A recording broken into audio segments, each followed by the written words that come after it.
Hey there, everybody. This is Kristen from Teaching Balance, and I'm here with you with this week's mindfulness meditation practice. And we are in the month of January, and the theme for January is New Year, New No.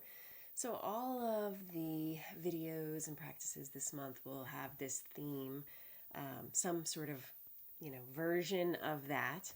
The first week we did this idea of no resolutions, and the spirit behind that was instead of trying to resolve to improve or get better and change, perhaps the only resolution should just be to become even more deeply and unconditionally accepting of ourselves.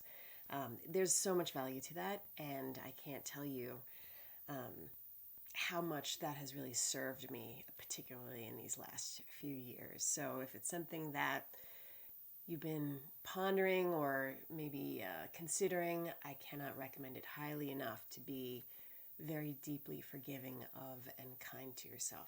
It's pretty powerful.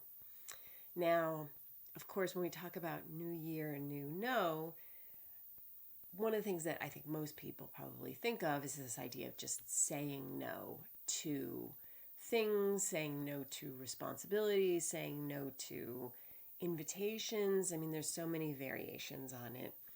And so for this week, what I really want to zoom in on or focus on is this idea of no new responsibilities. Now, before I get into my thoughts on that, I also feel compelled to acknowledge the fact that because we are in, at least when this is being filmed and sent out, yet another wave of COVID. This one is the Omicron, and it's spiking. This is, of course, right after the holidays in January 2022.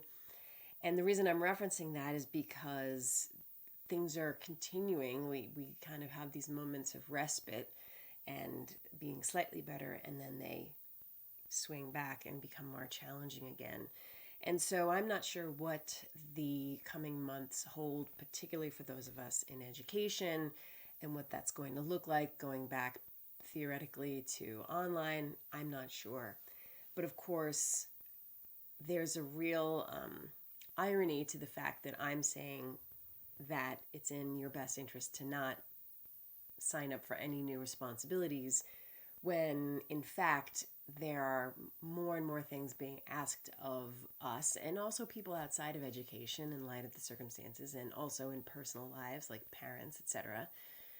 All of this is happening. It makes it that much harder to say no, and sometimes we don't even have the choice to say no if we want to stay in a particular position or a particular industry. So I just want to acknowledge the challenge of that.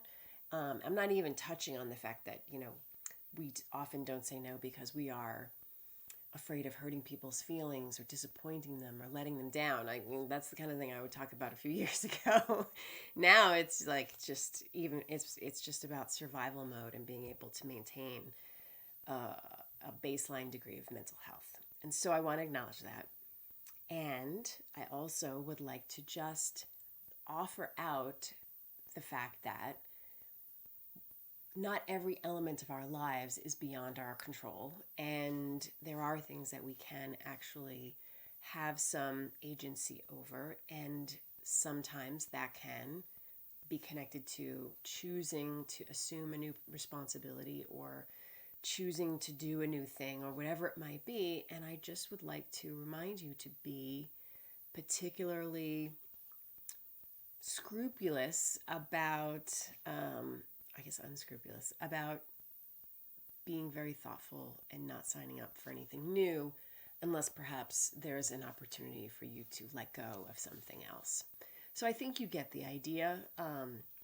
It's just something I think worth continuing to offer as something to reflect on and something to consider.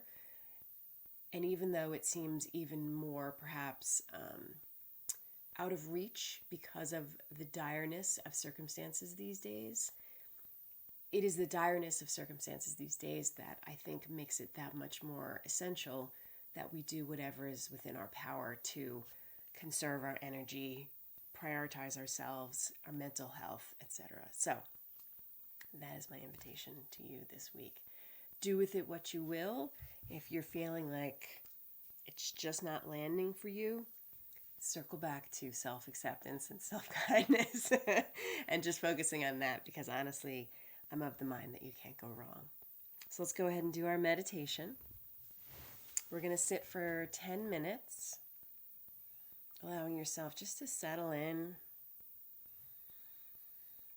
and remembering that even if you have so much on your mind and it feels difficult for you to settle, that's okay. And that spending this time, whether it is the full 10 minutes or even if you just tap out halfway through and 5 minutes, you're still going to reap those benefits of having given yourself the opportunity to be still and take a break from following your thoughts like we do all day long. So let's go ahead and settle in. If you haven't already, go ahead and take those slow, long, deep breaths. And acknowledging that sometimes deep breathing is elusive if we're feeling particularly stressed. So just doing whatever you can do to take a slightly longer or slightly slower breath.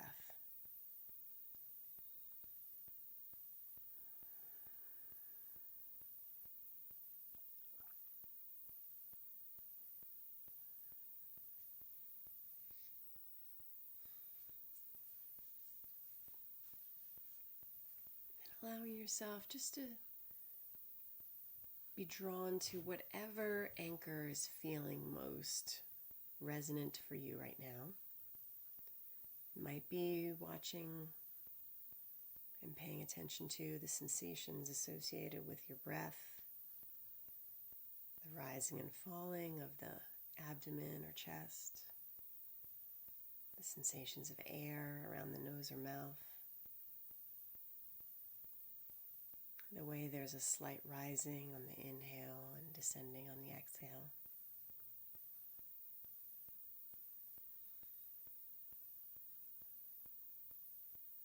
It might be resting your awareness on your body or just one body part.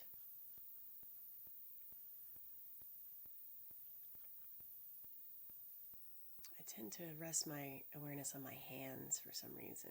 I just feel like there's a lot going on there, a lot to notice. But for you, it might be your feet, or feeling the connection of your seat, perhaps even noticing the muscles in your face.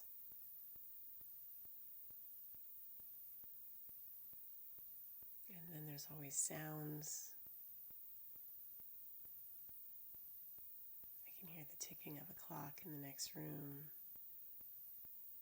and the ringing in my ears that I don't notice until I sit.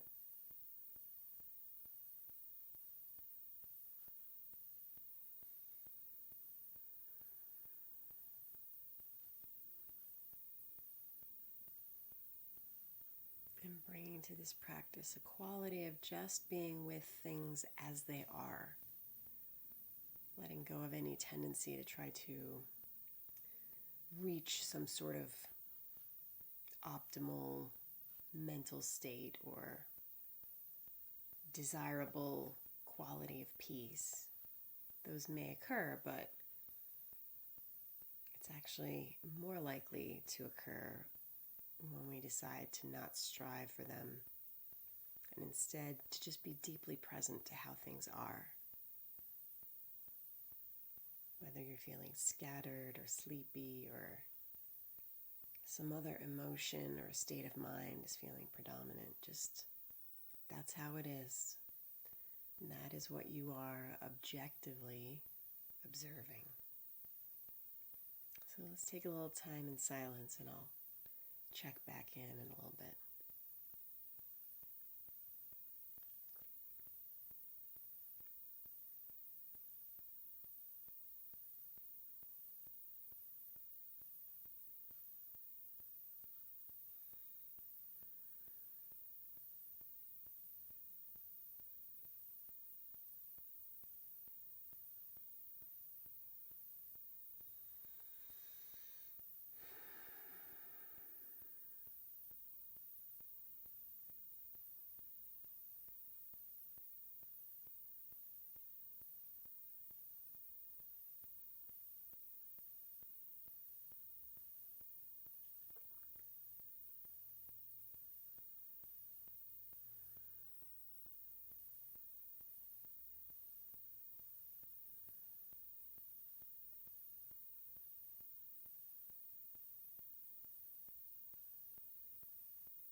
noticing where the mind is.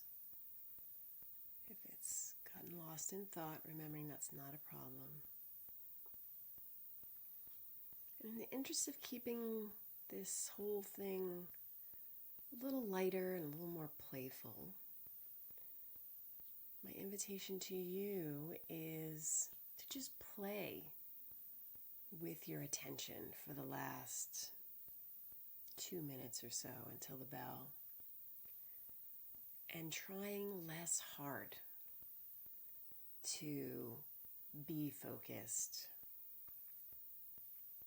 loosening your efforting, and instead just kind of relaxing into the time that remains and just being present to whatever you notice beyond even the anchors of breath or body or sound. So just be very aware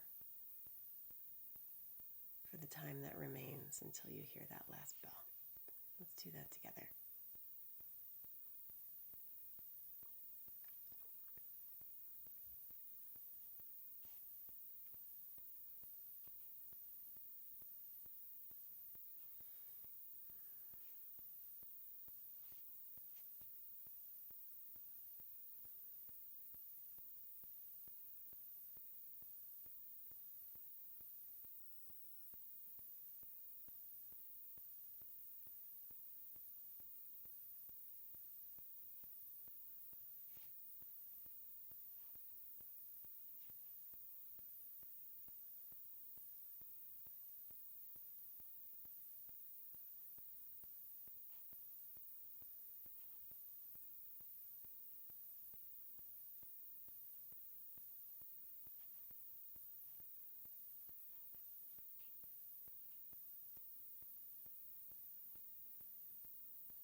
That is our 10 minutes.